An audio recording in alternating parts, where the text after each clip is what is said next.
Hello and welcome to the oddschecker betting show sponsored by 888 Sport.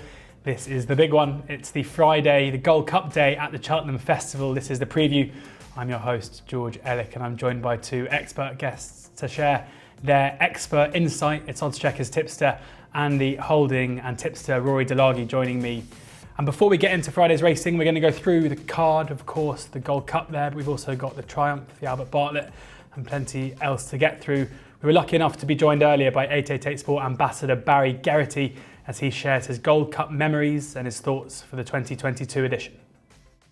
And who better to talk to on Gold Cup day than Barry Geraghty himself, 888 Sport ambassador Barry Geraghty. And Barry, you've won all there is to win at the Cheltenham Festival.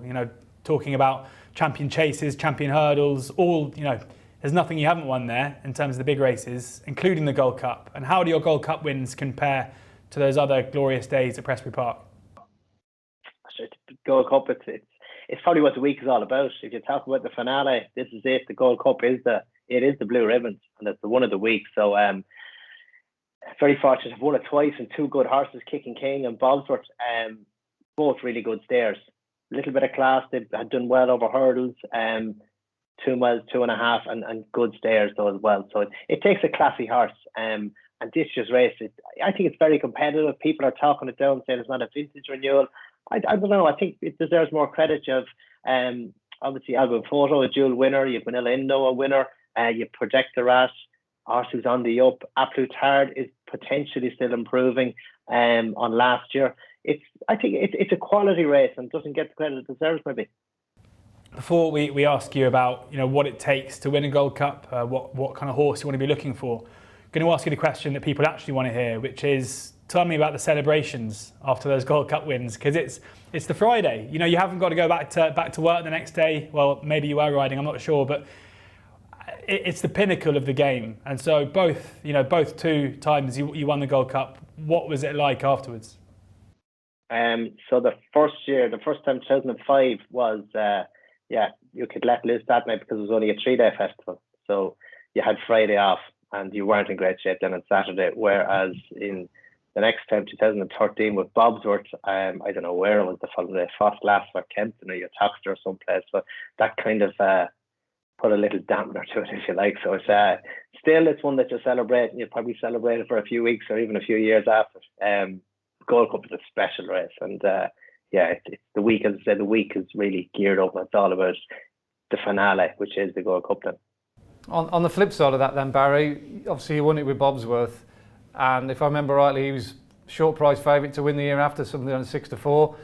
How disappointing was it to go in with such a strongly fancied horse and run probably just a little bit, but he did run very much below par that day behind Lord Windermere. What was your feelings after that one? Yeah, it was disappointing. Obviously, we were really sweet on him, but he just lost a little bit of kick. He wasn't the fastest horse in the world, so we all get a little bit slower with age. But he lost that little 10% maybe. When he was on the back foot earlier and under pressure earlier, and just didn't have the finish. He ran reasonably well on the day, but just lacked the class to win it. So it was the start of his demise, if you like. But he was a high class horse in his time. And I suppose I give more reflection to the Gold Cup he won than the one he got beaten in. We probably puts more into perspective the horses that do win it back to back. We have to hold them in probably in more higher esteem than we should do, because it does take a hell of a lot out of horses, doesn't it? So for those that have done it 2 or 3 times, you have to tip your hat to them, don't you? Having obviously not tried and failed on Bobsworth. Exactly, and we spoke before about the champion chase and the Norgamin and Shishkin and coming out of Ascot. A 2-mile chaser has a chance to come back year after year because he's not racing over those attritional distances where a Gold Cup horse is. And when you're running hard over 3 miles like that, you're under pressure for longer. Just the attritional rate is higher. And every year we're there in Cheltenham with Kicking King, War of Attrition, lots of great horses, and you think, this fella's going to come back and win 2 or 3 Gold Cups. And they don't. So Albert Photo to win back-to-back was brilliant. Obviously caught a start to get us coming back having lost it was amazing as well.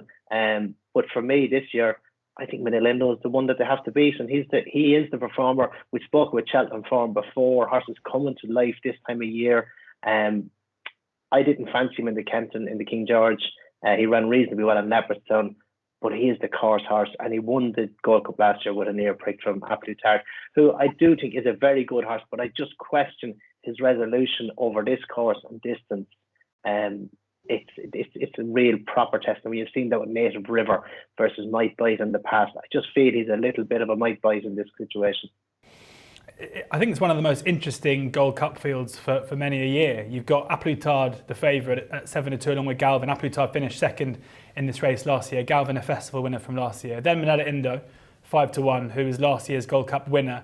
Protectorat, who in the Many Clouds was breathtakingly good in the step up and trip. Album Photo, twice winner of the race. Conflated, the surprise winner of the Irish Gold Cup as well. So many different form lines and different histories in this field, plenty with Cheltenham proven quality as well. When, talking to those people out there who, most people watching this, I would have thought would be having a flutter on the day on the Gold Cup, what kind of a horse, what kind of a profile do you think they should be looking for? Well, for me, then it's all about stamina. And we saw that with Manila Indo, we saw that with Native River, as we said, and I mentioned Native River versus Might Bite. So to me, it is all about stamina. Your King George horse isn't necessarily your Gold Cup horse. Tornado Flyer, he has a chance. I know he probably didn't perform to his best when behind Absolute Tard in the Savills Chase last Christmas, 12 months, but he still has to prove himself over the ultimate trip.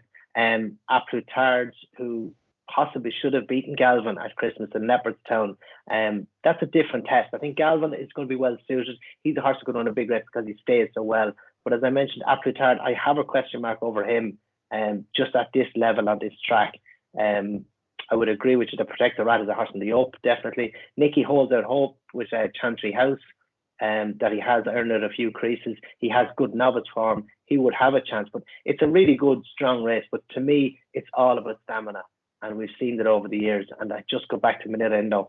If he's anywhere near where he was last year, I think he's the one to have to beat. He's proven.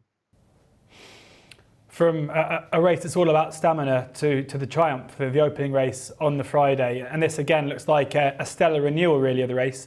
Vauban, the 7-4 favourite, Pied Piper 5-2, Fedor 6-1, and all these form lines are entwined with each other. There's been a bit of a war of words as well between the few horses and connections in the last couple of months. Vauban making his way to the top of the market. Do you think that's fair? Is he the one you'd want to be on? I think it's a very open race. It's a quality race, but I think there's a few there.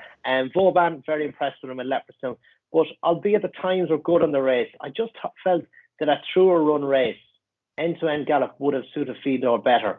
He's more likely to get that in Cheltenham, and on a new course, all emphasis on stamina. So I think that brings him more into play. So I like Fedor against the top two. I think Pied Piper and Vauban, two very good horses, but I just think stamina is going to be a big player here, and I like Fedor. I think he stays really well. So I'm just slightly with him against the top two. I think Porticello is going to be an asset for Fedor. They're going to help each other up front, I would have thought. Two good stairs. I think a proper end-to-end gallop, it might just take a little bit of the pace out of Vauban. I think the general feeling is, I don't know if you've heard this as well, that Fedor was their number one, even though Pied Piper went over the Irish scene, won at Cheltenham. Going into that spring juvenile, Barry was their number one choice. So they must have been shocked to the core when Vauban beat him fairly comfortably on the day. I wonder if their sort of feelings have changed because of that defeat, or they still think Fedor's a number one. Yeah, so that was the impression going into the race, that Fedor was number one, and they were really disappointed with it. But for me, I just felt that Davy Russell was left in front from three out, and whether he decided not to stretch on, which he did do, or he could have done with help, maybe he couldn't stretch on. But I'd love to have seen a stronger pace from three out to the turn in, whereas they bunched and they sat, they field concertina, and then they turned in, they straightened and they quickened. And Vauban was the horse that quickened best. So I just feel a proper end-to-end gallop is going to suit Fedor, and it's going to be interesting. But I think it's maybe slightly more competitive than the market is suggesting. That's my feeling. It's hard to knock him out the frame, I think, Barry. I think he's about 6-1. You couldn't imagine Fedor not being in the first three. I think for those looking for some value, that's probably the way to go. Exactly, and he has the experience, which is going to stand him. So no, it'll be interesting.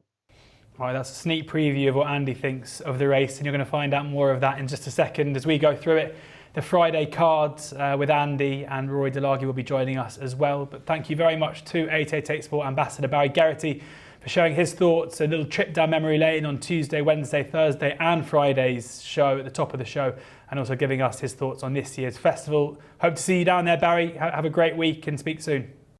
Yeah, always love being able to talk to Barry Geraghty, 888 Sport Ambassador, about the Cheltenham Festival. But now it is time to talk about this year's event. I'm going to go through the card, but before we do so, just a reminder that oddschecker is the only tip that you need for this year's festival. It's under a week away now, and if you're having a bet, you'll get the most out of it by using oddschecker. Compare odds and find the best special offers for every single race. Now, let's get into the action itself with Andy and with Rory. And of course, the first race on the Friday is the Triumph Hurdle, and a brilliant renewal of the Triumph, it looks like, being this time around. Vauban is the 7-4 favourite, Pied Piper 5-2. Fille d'Or 6-1, Porticello 11-1, Icar Allen and Il Était Temps both 12-1 with Night Salute, Dr. Parnassus 14-1, 20-1 Bar. Rory, I'll come to you first there because we just heard Andy when speaking to Barry on teasing his thoughts, especially on Fille d'Or. So we'll come to you in a second, Andy. But three horses, much has been spoken about in terms of how they relate to each other. We've seen their form lines entwined at stages. Do you think the market, as it stands at the moment, has the pecking order right? Yeah, on what we've seen so far, the market is largely correct. Of course, it's always notional until you see the really big race, and you know your attitude can change. Look at last year's Triumph Hurdle, for example. Our views of the major contenders and that have changed considerably from what we know of them since. So you know we're only when we're dealing with juveniles.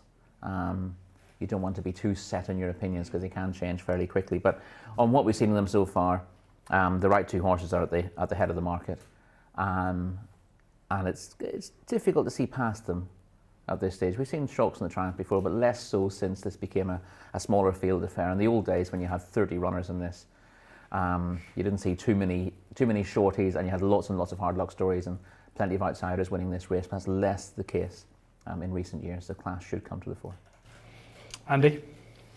Yeah, I'm really looking forward to the Triumph. Hopefully punters are on their pockets with plenty of bookmakers ready throughout the course of the week. I think we're going to be dealing with fairly quickish ground come the Friday. I think we need to mention that before we crack on with the actual horse themselves. Looking at the forecast anyway, I think it's going to be a baptism of fire for the clerk this week, isn't it? Knowing how much water to put on, because I think that's going to come at some stage. I think we're all going to go down to Specsavers and get ourselves some new sunglasses, I think. That aside, I think Vauban has quite worthily put himself at the head of the market based on that run in the Spring Juvenile. The Spring Juvenile over the years has often thrown up the best trial, and if you use the Arconas of this world as a guide, he was right up there, not only visually but on the clock as well. It's been a while since a horse has posted a number, certainly on our figures, up there with Desi Hughes' chart. Not Desi Hughes, it was Desi Hughes, wasn't it? Arcona? Yeah, it was. Yeah, of course it was. And this fella did it pretty readily, I thought, in the end. Looked a good field going into it. You got Eckhart Prince, who'd won over the C&D at Christmas. Fille d'Or had been unbeaten 3 starts. You got Ben Segal in there. The Tide Turns had won at Punchestown. It was a really deep race. They were in a good gallop.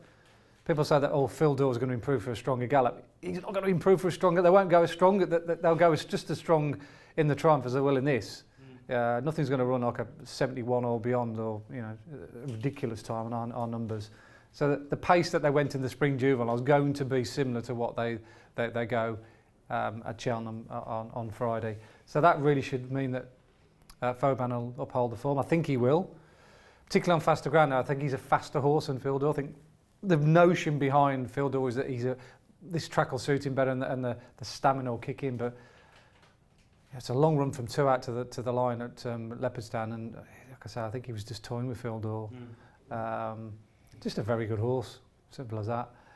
I think Fille d'Or will be in the first 3. I think again, if you're looking for each way multiples and put in a horse, you think, that's got to be in the frame. Yeah. You'd be looking at him, and then you've got Pied Piper, who's wildly impressive at Cheltenham, clocking a good time, but not quite as spectacular as Vauban's time. That does not mean to say that he could have run quicker at Cheltenham, because he quite clearly could have. I mean, he was eased down from sort of like the last on the run. Who knows how far or how quick he could have gone.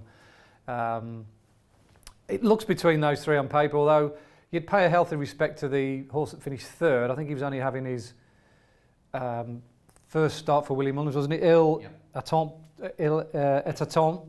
I thought that was a nice run for also inexperienced. He hadn't got the know-how of the others, so he's worth mentioning at price. But yeah, the pecking order is very much Vauban for me. He would have beaten Pied Piper first time out, so I think he's the superior horse, particularly on better ground.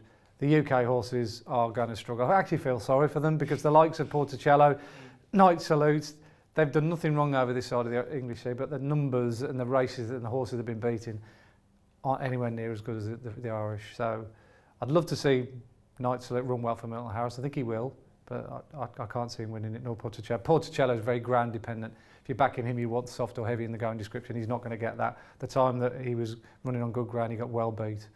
And I don't think Dr. Parnas is quick enough. So Vauban will win, and Fildor, Elaton. Elaton, but other kind of each way alternatives if you're looking around for 3-4 places on the day. Small field again, do you think? More than likely, probably. A lot of horses in here in the yeah, I'd say 10, 9, 10, that kind of number like we had last year. I think we had 8 last year, didn't we, or something like that. Rory, if you were to have back one now, who would be the one you'd be backing at the prices? I would very marginally favour Pied Piper. I don't think there's an awful lot in it, and I'm not a big fan of making absolute statements about juveniles who've only run a couple of times. And interestingly, when Pied Piper won at Cheltenham, my first reaction was, this race has fallen apart completely, hasn't it? A lot of horses didn't seem to give their running. A couple of horses from that have run since and done an awful lot better. But the more you watch the race, the more you're aware that it was over at the top of the hill, literally over at the top of the hill. This horse, his jumping wasn't brilliant early on, but Davey just got him settled at the back of the field. And then when he's moved into, he hasn't had to ask the horse really to do anything to move into contention. Yeah. And you can people have knocked the time, saying it was actually slightly slower than the handicap hurdle that went before it. But there's no effort whatsoever from the jockey. Sometimes when a jockey just flicks the whip at a horse or just lets out a bit of rein and pushes them forward, often the response from the horse is what you would get, however it's ridden. But this horse was under wraps the whole way to the line. He didn't ask the horse for that effort at all. So we don't know exactly what Pied Piper could have done. We know from his record that he would have found extra, and that sometimes can be the issue with horses who we touched on this earlier about if a horse doesn't come off the bridle, how do you know how good it is? People often make the mistake of adding on a stone to the form, going, well, this would have found loads more. And a lot of times horses who win in the bridle they're just racing on the bridle anyway, and when they come off the bridle they don't find an awful lot. The way he went through that and the fact that he was still on a tight rein later on suggests that he would have produced a spurt after the last if he was asked to do so, and if he did that then he would have produced a better time figure anyway. I liked him an awful lot in retrospect. As I said, at the time I thought this might just be a slightly dodgy form, but the more you look at it, the more impressive he is. But clearly there's not much between them because they met on debut, and Vauban was very impressive in the spring, and the spring does tend to be a very good guide to this. So I wouldn't want to adamantly say that Pied Piper is a better horse than Vauban. It's a slightly bigger price at the moment. So you think that the 5 to 2, 7 and 4 gives probably too much respect to Vauban in terms of what we've seen so far? I could have very, very little between them and what I've seen of them, to be perfectly honest. So it's a little bit of a coin toss. And if I had to, then I'd probably go with, I'd side with Pied Piper at the prices. I don't, often with such a short priced favourite or two ahead of the market, you're looking at each way value, and I'm struggling to find each way value in this race. Particularly, Knight Salute will probably run his race again, and he's been underestimated all the way through the season, and he keeps producing enough to win his races. He looked beaten coming to the last at Kempton, but you get the impression that he actually, watching the race again, although the runner-up was unlucky to lose his hind legs over the last, you get the impression that Knight Salute will always find plenty for pressure. So he's liable to run very well again and should hit the frame. I would be absolutely gobsmacked if Dr. Parnassus did. He's been quite well talked up for this, and he's a reasonably short price. He was an absolutely horrible horse on the flat. Genuinely horrible. He did not want to win. He had plenty of ability, and he's won easily in 2 races over hurdles. But he hasn't. He's clearly taken well to him. He jumps well, but he is the kind of horse who will look good on the bridle, but when he comes off the bridle, he does not look good. And I can't see him on the bridle all the way through the Triumph Hurdle. So if there's a play for me, other than with the market leaders, it's probably taking him on in the place markets. But yeah, I struggle to find a solid each way bet at the moment, with a few of these liable to go to the Boodles. So not a massively strong shout, but Pied Piper, just shading it over Vauban for me. Pied Piper for Rory, Vauban for Andy. We'll see who comes out on top on Friday afternoon. And then we'll get into the County Hurdle, which is the second race on the card, where State Man is the 5-1 favourite, Top Bandit 7-1, West Cork 8-1, Echoes and Rain 10-1. Sorry, I like to move at 12s, Quixolos and Adamantly Chosen both 14-1, along with the Devil's Coachman, Slip of the Tongue, and a couple of others, Colonel Mustard, and a few more too. This is obviously, we're recording this on Thursday afternoon, Andy. This is going to cut up massively. We think there's probably at the top end of the market might turn up here. Do you have a fancy at this stage? Well, State Man's a big talking horse, isn't he? I mean, what Willie Milner's has done in the last few seasons with, particularly the Martin Pipe, towards the back end of the card when he shuffles his pack, you need to know where he's going. I think he's entered in everything, isn't he? Pretty much State Man. Yeah, and his favourite, pretty much. Yeah, bookmakers are quite right to keep him on side because he was really good at Limerick. But he's fairly inexperienced. Interestingly, he's 16-20-1 for the Supreme, and that is the price. Given it's non-run no bet, that is the price that it would be presumably if he lined up. Yeah, which kind of shows the quality. I totally agree. The two that stand out for me anyway, one of them would be Top Bandit, who had a spin around the track, obviously on the old course, but he had a spin around the track early in the season. I thought he was very impressive that day. I like the way he moved through the race. He's won twice since. He's been saved since December to keep his powder dry. And he won't mind the fast ground or goodish ground come Friday. I think if one horse in this race is not ground reliant, but he's more likely to act on it better than most, it'd be him.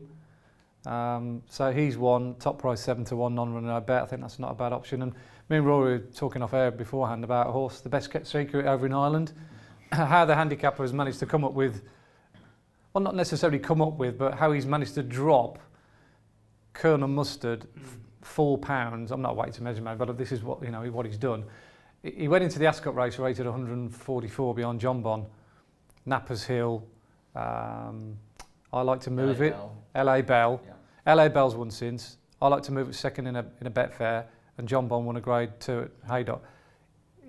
He dropped it from 144 to 140. Finished third in a grade 1 behind Sir Gerhard and 3 Stripe Live. Only beaten 12 lengths, and he's still off 140. He hasn't even been put up retrospectively. If you look at the horses that were in behind, Farouk beaten 55 lengths and Statuaire beaten 60 lengths are rated 135, 137.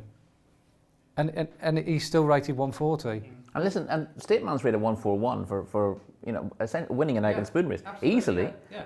But handicappers taking no chances going 141, whereas because Colonel Mustard has run in multiple graded races, the handicapper is almost duty bound to stick with the ratings that he's had in those races.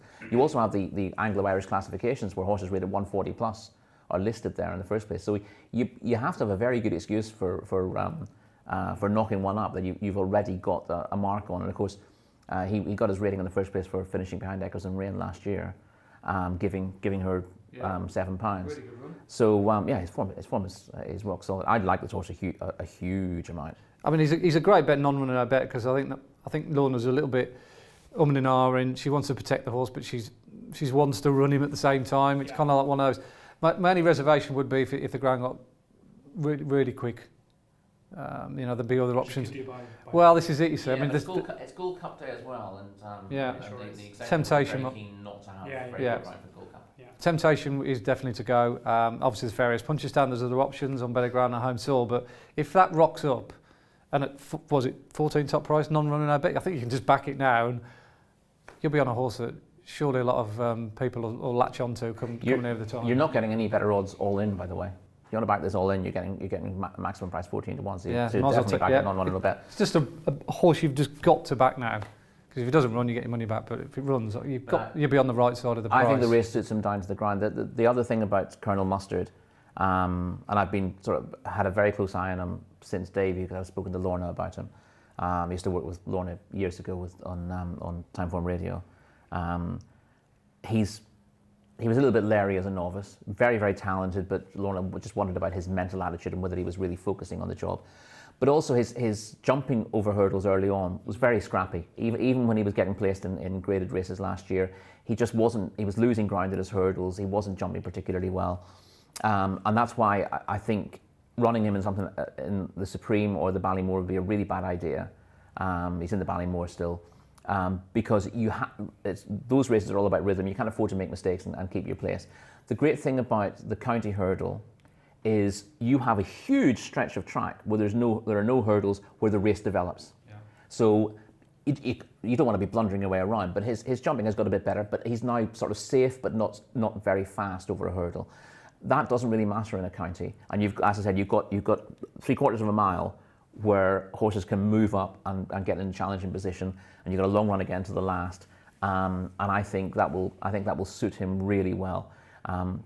As I said, it suits novices who might not be as slick over hurdles as those with lots of practice. Again, if you're backing a horse that's going to throw itself on the floor, that's a bit of a negative. But where a horse might not be as quick as others through the air, you're wary of backing them on the old course because you can't afford to lose positions there. If you lose half a length at a hurdle, it's sometimes hard to get it back. On the new course, on the Friday, really not that much of an issue as long as you're safe and you're good enough over your hurdles. And I think the 2 mile one, the slightly longer trip, will suit Colonel Mustard down to the ground. I think it's the perfect race for him, and I very, very much hope he turns up in it. I think that's probably the most bullish I've seen you two in the hours we've spent here. Colonel Mustard there, 12-1, best price NRNB. No run, no bet for the county hurdle. Both the guys agreeing on that one. I've got a feeling that after this goes out at 12-1, might not last too long. So as you say, Andy, time to get on is now. On then to the Albert Bartlett, the longest of the novice hurdles. And we've got Hillcrest is the 3-1 favourite. Ginto 7-2. Looked like he'd be going for the Ballymore, but over the last 24 hours or so, the plan seems to have changed. Journey with Me 13-2. Manella Kakuna 7-1. Bardenstown Lad 8-1. The Nice Guy 8-1. Chantreuse 9-1. 10-1. Bar Hollow Games is at 10-1. Who same connections to Ginto might suggest that he doesn't turn up here. Rory, how do you see the Albert Bartlett? I do like the front two in the betting, and I think this is the right race for them. And when you like the front two in the betting, you're wondering whether you've got much of an edge. I would just favour Ginto. I've been adamant that he wants this trip, having watched him win the Lauders of Naas. He's a horse. His stride pattern, the way he goes through a race, suggests that he wants the trip. I know Gordon's not been that keen to step him up because he cost 470 grand, and I think there's a reluctance with trainers of novice hurdlers to step them up to 3 miles. It's almost an admission that they're slow. He's not slow, but I think he'll stay 3 miles really well. And I just think the way he goes through a race will suit this race a lot better than the shorter trip. So I do very much like his chances. But I don't have any negatives to say about Hillcrest. I think he's a really, really likeable horse. Desperately unlucky to be unseated at Cheltenham 2 starts ago when he was badly hampered by a faller. Otherwise, he'd be unbeaten. His form is working out pretty well. I thought he did almost too much on the front end early on at Haydock last time out, and in the circumstances, I thought he came home really well. And his jumping over the last 2 hurdles, particularly, I thought was very neat and accurate, and that's remarkable given what a big horse he is. So no negatives with Hillcrest for me. I just think Ginto might just be the classiest horse in the race. Journey with Me, I think we'll go for the shorter. We'll go for the Ballymore. I wasn't enormously impressed with him at Naas, but he lacked experience going into that. That would have done him good, and he's liable to come forward. And again, Manella Kakuna, he was impressive at Leopardstown, but I think his speed and jumping won him that race. And if you've got really slick jumping and you've got a bit of tactical speed, you don't want to be running an Albert Bartlett. It doesn't really help you. So I think Manella Kakuna would be better over the shorter trip as well. So that's sort of negatives over the next 2 in the market. And if Ginto goes here, then Hollow Games surely won't. I would have thought, there's a possibility they run both, but I'd have thought they'd find another opportunity for Hollow Games. So it does seem to sort of boil down to the top 2 for me. And having banged the drum for Ginto stepping up a trip, I've got to stick with him now. Ginto the one then. 7-2 for Rory. It's interesting how with the 3 novice hurdles, you've got so much focus on the Supreme and then the Ballymore, and then the Albert Bartlett on the Friday seems to be the forgotten race of the three. Do you find, given that it's over the 3 miles, is it more difficult to get a handle on? Given your I think so, because we haven't got any samples about many of these over the 3 miles. A lot of them come from the 2.5 mile category, and there is that element of doubt, isn't there? The one thing we know about Hillcrest is he stays really well. I mean, that performance at Haydock was unreal. It was the last hurdle race on the day. Very rare you get the fastest time on the card, the last hurdle race on the day when the ground's as bad as it is. It's churned up. Particularly, he went all the way around the inside as well. He was taken on by Green Book. Him and Green Book went hell for leather all the way through. And it's hard to brush aside a Venetia Williams trained horse. And he did it. He broke him. He broke him, completely broke him. I think Green Book will take a while to recover from that. And then he had another challenge that came at him, and he saw him off as well. One that was ridden out the back of the pack, and came through with a more conservative ride. And he did an unbelievable time figure as a result. He's top of our figures off that run. My only problem with him is because he's trained by Henry Daly, and the owner. Well, obviously the owner's not here with us anymore, but because of the owner's background, I think he might take the view that he's a long-term project, chasing project, and if the ground is quick on the Friday and he had such a hard race at Haydock, he wouldn't want to break him on fastest ground, and he might just save him for Aintree in the hope that A, he's recovered in time, or give him more time to recover, and the ground might just be a little bit more easier at Aintree if they get rain in April. So I'd love to see him run, because I think he'd be a good spectacle, and he would probably win if he's recovered, but I'm not sure whether we'll see him. That's my only problem. So therefore, I'm looking for something else, and I'll probably go with Bardenstown Lad, a horse that fits a lot of the stats of previous winners of this race, i.e. he's had plenty of experience. You do need horses that have been around the block a little bit, and perhaps not as sexy as others, but they're the kind of horses that tend to run well in this race. And John McConnell's a very, very shrewd operator. He obviously brought him over early on in the season just to dip his bread and to have a look at Cheltenham. I mean, the form when he beat Dragon Bones is nothing to get too carried away with, but he did stand very eye-catchingly that day. He took him to Musselburgh the other day just to have a little pipe opener, and him and another Charlie Longson's pulled well clear of the rest of the field. Again, a good time. His times have been pretty good. So yeah, I quite like him. He's 8 to 1 non-runner no bet. Looks like he's certain to run. If it does come up good or even quicker, it was good to firm when he won here early in the season, so that would suit him better than most. I thought he was pretty raw that day as well. And the race he ran in prior to that, he was third to Tully Begg, closing all the way to the line. That form has worked out as well. So yeah, Bardenstown Lad would be my idea of the each way better. I was slightly surprised how short it was. I thought because he's warmed up at Musselburgh, and John McConnell still isn't everyone's idea of a high-profile trainer. I thought he might be a bigger price, but in fairness, he deserves to be reasonably short on what he's done, and he will get better still. He's a big, raw horse who's going to get better again over the next year. Well, he's the only horse that ticks every box. Yeah. Good ground, 3 miles, Cheltenham. Loads of experience if you want another tick. So there you go. And the price, not bad at all. 8 to 1. 8 to 1, yeah. 8 to 1 as it stands for Bardenstown Lad. Pretty much across the board there, including sponsors of the show, 888 Sport. That's the one for Andy, taking on the top two, although positive mentions for them as well. Yeah, I'll throw in Staghorn there as one who hasn't got a mention so far. I'd be against him in this race. I think even if you stay 2.25 mile, 2.5 mile well on the flat, those ex-flat horses don't always stay extreme trips over hurdles. And I know Connections are very keen to step him up to 3 miles for this, but he did it nicely at Warwick last time out, but I don't think up against big, old-fashioned National Hunt bred stayers, he'll see the 3 miles out, and I'd want to be against him as well. It's against Staghorn there for Rory. On then to the big one, arguably the big one of the week. Friday, it is Gold Cup day, and this is the Gold Cup, and as we said to Barry earlier, a fascinating Gold Cup it is as well. Aplutard and Galvin, the 7-2 joint favourites. Minetta Indo, 5 to 1. Protector at 8 to 1. Album Photo, 10 to 1. Conflated and Tornado Flyer, both 12s. With Alaho, who we don't expect to run, of course. Chantry House, as mentioned by Barry, 16 to 1. Royal Pagaille, 20 to 1. 25 to 1, bar those. And Andy, over the years, we've done this for a few years now, you've normally got a pretty bullish view on the Gold Cup. Do you think you've got the winner this time round? think I've got the one who's most likely to run his race. Whether he's good enough to win, only time will tell. That's Galvin. It doesn't matter which way you strip this race down, Galvin comes around in my mind as the most reliable, certainly this season anyway. His winning the Savills was quite something, wasn't it? That a lot of people blame Rachel Blackmore perhaps hitting the front too soon on Plutar. That can be an argument well made. But ultimately he got outstayed by Galvin over 3 miles. And to be fair, Plutar is that's his trip, isn't it?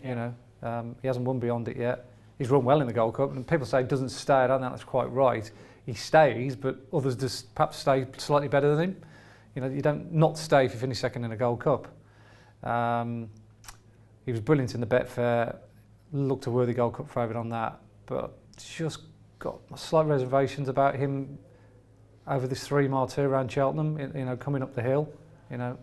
He's been beaten twice when he's tried that. But Galvin, absolutely not a problem. He won the National Chase for goodness sake, and he's got the pace to win over 3. He's had a great campaign. Again, he's going to be more suited to better ground than most. Really like his chance. Manila Indo, never write him off because obviously he won it last year. Not have a great season. Similar comments apply this year. He's a Cheltenham horse. He could easily do it again. Although it's difficult to go back-to-back Gold Cups, which history tells you. Protectorat. It's also very difficult to get beaten in a Gold Cup and then go back and win it again. Absolutely, yeah. Plutarch, yeah. Protectorat's definitely the fly in the ointment. We don't really know where he sits amongst the ones we know about, i.e. we know all about Plutarch, Galvin, Manila Indo because they're running those kind of races before, but this fella hasn't. So he's still yet to show his hand. We know he stays really well because he proved that last time out, and in fact he was a revelation for going up to 3 miles. Yeah, I didn't. That was the 3 mile one of the mini Clydes. I didn't think he would stay. I didn't think he'd handle the ground. That he's absolutely ground him into submission. So you completely change the way you look at the horse based on totally. That. And we know he handles Cheltenham, so it's a fascinating race. I wouldn't be dogmatic enough to say this will definitely win. But as I said, I'm trying to get as much money. I've already worked out multiples in my head all week. This is, your Queensbrooks, your Adagio. So many horses I like from an each way perspective, and I'll probably just stick 7 or 8 horses in a massive multi and some combinations to get as much money as I can rolling on Galvin because he doesn't fall, he loves the track, and he stays. Yeah. That's all the things you need for a Gold Cup. He's the horse who will most like good ground if it turns out that way on the day as well, which is swinging into his favour. That's the one. I think the one concern Gordon Elliott had was he doesn't think Galvin really wants soft ground. He's just not going to stop running. He does not stop. He's just relentless. And stayers win the Gold Cup, and he's a very strong stayer. Galvin, a pretty confident selection there for Andy. 7-2, pretty much across the board to win the Gold Cup. Rory, seem to be agreeing with what Andy was saying. Yeah, there. Listen, I've come round to Galvin. Even after Christmas, I thought a Plutarch will turn the tables at Cheltenham, and I've been the biggest fan in the world of a Plutarch since pretty much day one, and I've absolutely adamant that he was a championship Cheltenham horse, be that over 2 miles or 3 1/4 miles. I thought he saw it out plenty well enough last year, to be perfectly honest. He just didn't jump quite as well as Manila Indo, which must have been really annoying for Rachel Blackmore because Manila Indo didn't jump a fence for her the previous time, and then he jumped really well in this. And interestingly, he jumped well at Leopardstown last time out, Manila Indo, and I think that's kind of key there. That he's not really in tune with Rachel at the moment in terms of jumping, and I could see him running a better race. But I keep coming back to that notion that when you're betting a horse in the Gold Cup, you want to be betting on the up and coming horse. You really do. And the few confidence shouts I've had in the Gold Cup over the years are just realising that a horse is just at his peak. War of Attrition is probably my strongest ever bet in the Gold Cup, who I hadn't even considered until the day before the race, and suddenly realising everything's just falling into place for this horse. He will love the conditions. He's at the top of his form. He hasn't been bottomed by really hard races. And that's what you want in the Gold Cup, because I've been watching Gold Cup since the 1970s, and you see horses who are really impressive winning really tough Gold Cups and think, well, this horse will win 3 or 4, and then you find out they're just not the same horse again, because running in a Gold Cup, in a really competitive Gold Cup over this trip, carrying, and there used to be 12 stone the horses carried in the old days as well, and I say that they're still carrying 12 stone because you've got the COVID allowance, haven't you? So that is not easy to do. The more you do it, the more of a toll it takes, and it's a very special horse that can come back and win multiple Gold Cups. So although I still really like a Plutard and Manila Indo to some degree, at the back of my head I'm thinking they've had their fun. Manila Indo's won his race. He's looked like he's suffered from that this year. A Plutard has bounced back to run really, really well this season, but this is going to be his 3rd chance in a championship race at Cheltenham. Really, you want to be on the horse having his first chance when everything has gone perfectly. And although early in the season I say, well, Galvin, does he really have the class to win a Gold Cup? He's shown that he's good enough to put it up to the horses he's in against in this race. He's had the perfect preparation. He will have the perfect conditions. The step up to 3¼ miles will suit him better than most. The closer we get to the race, and the more I think about it, the more I come round to Galvin, and I feel a bit of a traitor deserting a horse I followed all his career, but I think I'm going to be with Galvin. I think he looks a really, really solid favourite now for the Gold Cup. He's a bit of a synchronised Master Oates. Master Oates is a really good example, isn't he? Yeah. Because he was untouchable in the Gold Cup. That kind of horse that all of a sudden peaks at the right time, but stamina is basically their key component. They all won the Welsh National, so there's a bit of symmetry there. Obviously, he didn't win a Welsh National, but he won a staying event, i.e. the National Hunt Chase. So you don't want to beat him up just because. Well, throw Native River in there. Native River, yeah, absolutely. Similar there you go. There's as another well. one. Yeah. Galvin, 7-2, the double selection for the Gold Cup at Cheltenham on Friday, the 2022 Gold Cup, 7-2 best price. That's pretty much across the board as it stands at the moment, to serve it up to last year's 1st and 2nd, Manila Indo and A Plutard. On then to the Hunter Chase, Billaway, the 11-4 favourite, Wing Leader 5-1, Bob & Co 15-2, Point Avon 10-1, Shantou Flyer, Dubai Quest 14-1, the pair 16-1. Bar those, Andy, start with you. Any fancies at this stage for the Hunter Chase? Well, I have to have some kind of fancy for it come the day, because I like doing play spots. So you've got to have an opinion in this enough to get you through the play spot leg if you're still in it by that time. By and large, I probably just want to be against Billaway at the price. He always seems to be racing behind the bridle in this race. I mean, he's a hell of a horse to finish 2nd in it 2 years running, but having watched this race year in year out, when I'm sort of like getting over the Gold Cup and I'm watching it on the TV, having a glass of champagne just to relax. Because you've always backed to win it. No, not necessarily, but I always think that the horses that race up with the speed here have a huge advantage. I felt for one a couple of years ago, Cader Burley, who looked a world beater at Punchestown, but he's a hold-up horse, and he never got in. Mistake after mistake after mistake. And I just think getting into a rhythm and out in front here is massive, especially in a big field when riding skills is at a premium.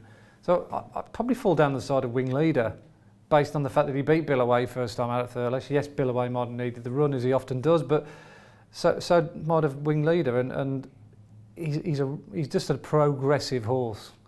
But his jumping is really good, and because he's going to be out in front and getting into rhythm, I think rhythm is very important in these kind of races at Cheltenham. Then he'd be the one for me. So yeah, Wing Leader. Wing Leader 5-1. Rory? I don't have a massively strong view. The view that I have is reasonably strong is that I would prefer if David Maxwell rode Shantou Flyer here rather than Bob & Co. Bob & Co, the slightly more exciting of the pair, if you like.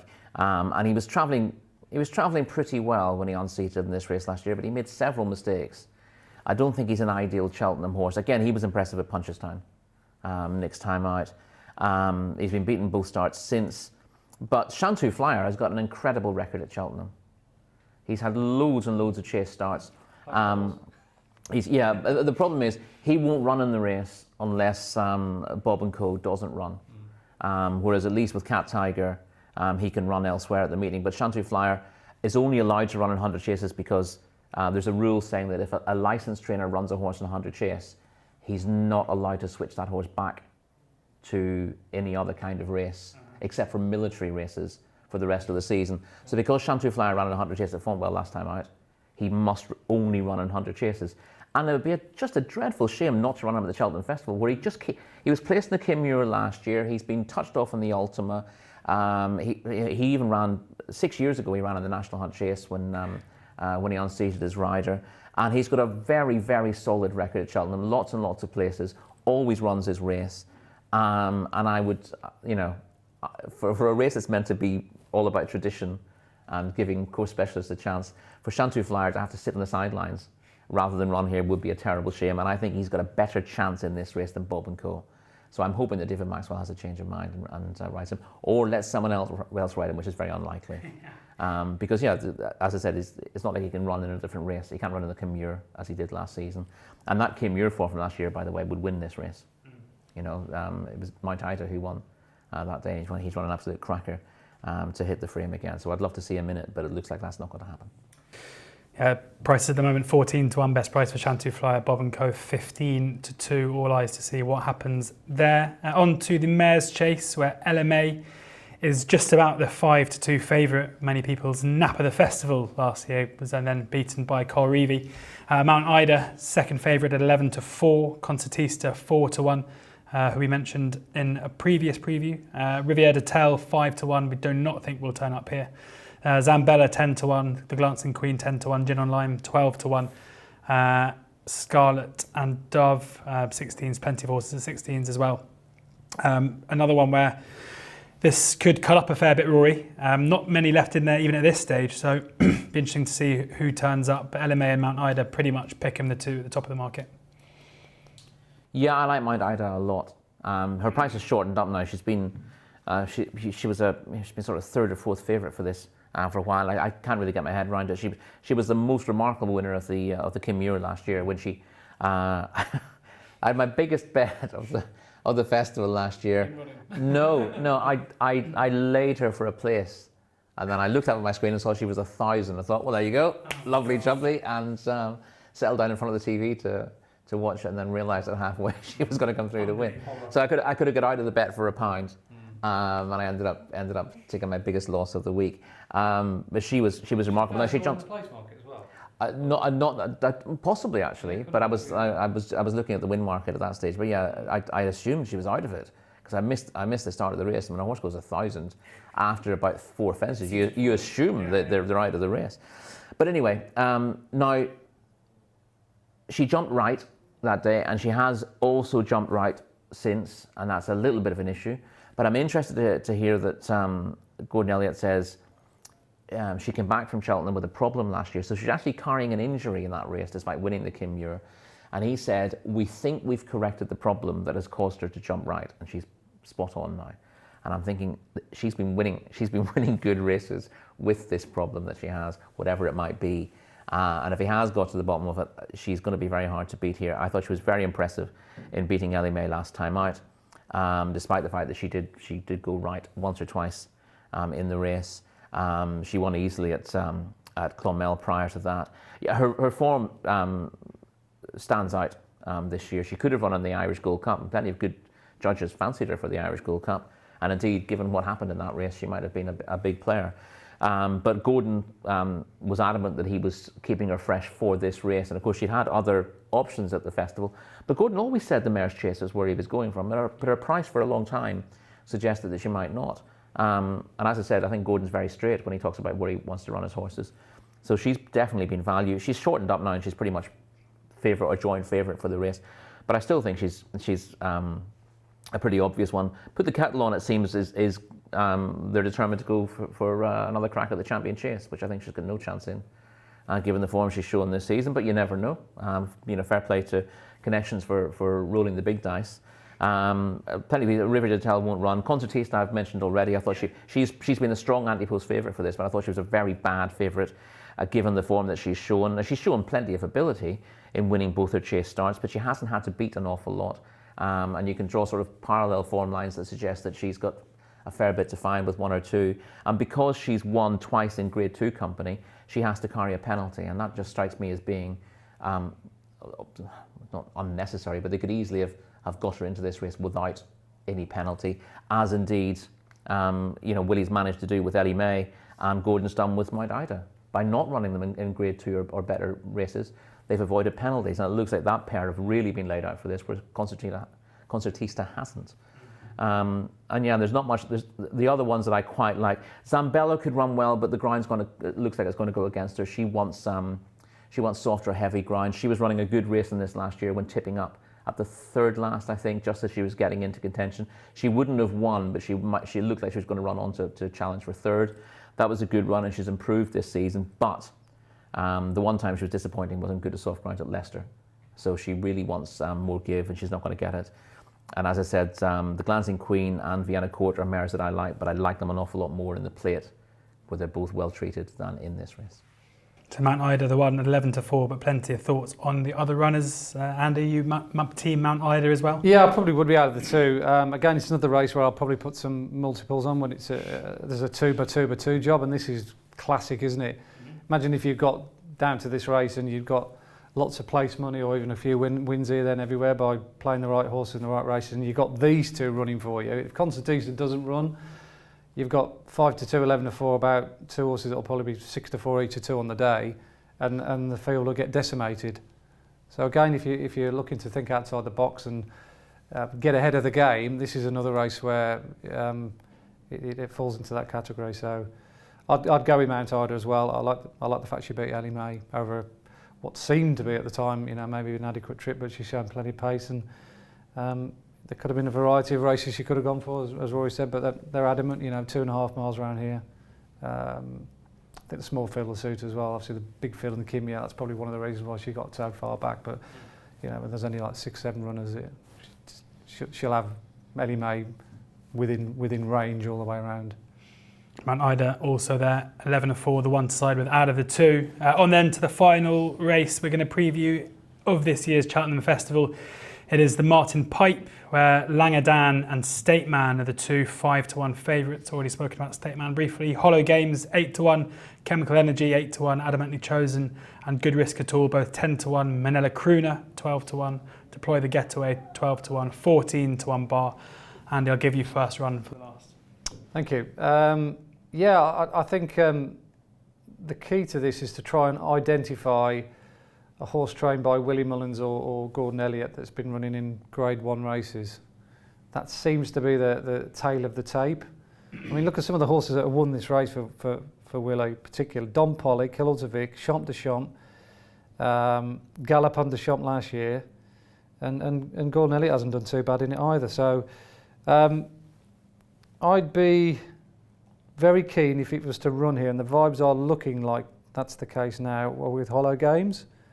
A horse that's been touted to run in either the Ballymore or the Albert Bartlett, but they've shuffled the pack, and the way they've shuffled it suggests to me that Ginto now runs in the race that maybe a Hollow Games is thinking of running in, i.e. the Albert Bartlett, and maybe Three Stripe Life might run in the Ballymore, just by the way that the market seems to have reacted in the last 48 hours.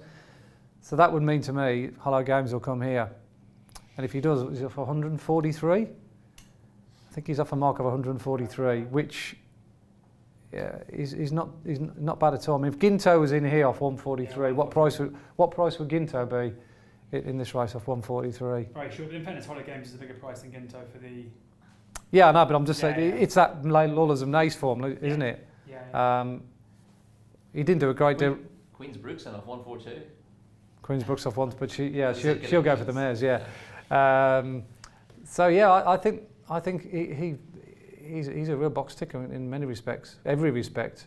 I mean, he didn't run badly at Leopardstown either in really good race, 2 miles 6. But he just looks as though he wants a real proper test. I don't think we've seen that yet. A real good strong run too far would be absolutely ideal and a big handicap. He's looks an out and out stayer. So that long run from 2 out to the line will really play into his strengths. So yeah, Hollow Games, non-runner no bet for me, 8-1. 8-1, non-runner no bet, including 888 Sport. Our sponsors here, Hollow Games, the one for Andy. Rory, how do you see the last? Surprisingly, I think the English might have half a chance of winning this. Normally, it's an Irish benefit, but there are a couple of English runners. I'd like to see Good Risk at All running this rather than running in the Coral Cup, again for the same reason as Colonel Mustard in the county. His issue over hurdle so far is that his jumping hasn't been terrific, which is why he ended up getting a lenient handicap. His jumping was dreadful on debut at Chepstow, and he was still very scrappy when he was second to John Bon. He's improved a little bit since that, and he actually jumped pretty well at Ascot, although he was always in second gear that day. Up £10 for that, but he was ridiculously well handicapped given he was one of the best bumper horses around last year. So he still needs plenty of these to come out to get in, number 46 on the list. But I think this race will suit him. I think it will suit him better than the Coral Cup, with concerns over the slickness of his jumping.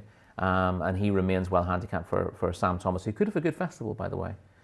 He's one of the few smallish trainers who has geared his team up to have Cheltenham runners. You see a lot of good trainers, and you sort of think, I wonder what he's got at the festival, and you find out that, Don McCain's got one runner at the festival, for example. Other trainers doing really well this season might have two runners.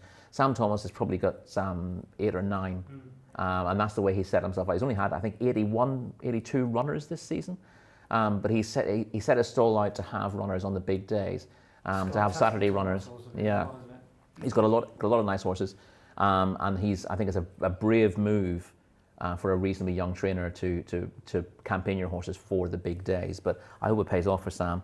Good Risk at All obviously is a fair chance here. Obviously, I'd quite like it if he hit the frame in the Turners as well. But that's another argument altogether. The other horse I quite like here, and there's an interesting angle to him. Although I would very much like the ground to be soft, and there might well be another day for him in that scenario. Beauport of Nigel Twiston-Davis is now the Yard's having an absolutely stellar season. I used to say with Nigel, he'd have a really hot spell, October and November, and then he'd go very quiet, and he might come back and have a winner at the festival. He's been in form all season, and the Yard is doing really well. And he's got a couple of interesting handicap runners at the festival this week. And Beauport's an interesting one, mainly because he's always been ridden by a conditional jockey. Jordan Naylor has ridden him all season. Yeah. So it's almost like Nigel has again made this a plan that he's going to run him in the conditional jockeys race at the festival. He was, I thought, an unlucky loser when second to Green Book at Sandown, where he travelled really well, came through the challenge, and having jumped well all the way around, he missed the last 2 hurdles when challenging, and then rallied and just failed to get back up again. That was over 2 miles 6. So this trip is probably a minimum for him. I'd like to see him at 3 miles, but obviously, he's been fully effective. He won the EBF final at Sandown last year over 2 miles 3.5. So this kind of test in a strongly run race does suit him, and because he's one of the few horses in this race who his jockey really knows, I think that's a bit of a positive as well. So I'd be slightly wary of backing him on quick ground, but it was good to soft at Sandown when he produced a career best effort last time out. And I think the fundamental thing with him is he wants a really strong end-to-end gallop to come off, which he got at Sandown last time out. And there's more to come from him. He's been very consistent. His previous start, he was only beaten half a length by Dashel Drasher at Newbury, when Dashel Drasher stole about 12 lengths at the start. And this is a Grade 1 winner, Dashel Drasher. So Beauport did really well to get close to him, having spotted him a big start. He started off, when they left the start that day, he was in last place because he's been held up in all his races. In fairness to Jordan Naylor, he realised after jumping about 3 hurdles that he couldn't just sit there 20 lengths behind a high-class horse, and got after him and therefore finished second. But yeah, I've liked all his runs this season and last. You go back and look at the ABF final, he was very impressive there. He's going to be an even better chaser next season. He carries the colours of Corbière, colours of Brian Burrow, who has very few horses these days, but he's a horse who can really go to the top when he's running in staying chases, and I think he's one probably for the Brown Advisory next season. But an interesting runner here, given the relationship he has with Jordan Naylor. Absolutely, 20-1 best price for Beauport there for Rory. I know you sometimes with the nap of the day you need a bit of time, so I'm going to go to Andy first whilst you think of your nap of the day, Rory. No, my nap of the day. Yeah. Had lunch to think about it. We'll come to you first. Colonel Mustard. Colonel Mustard, the one for Rory. And you can do it too. Double naps, okay? Vauban is the one for Andy.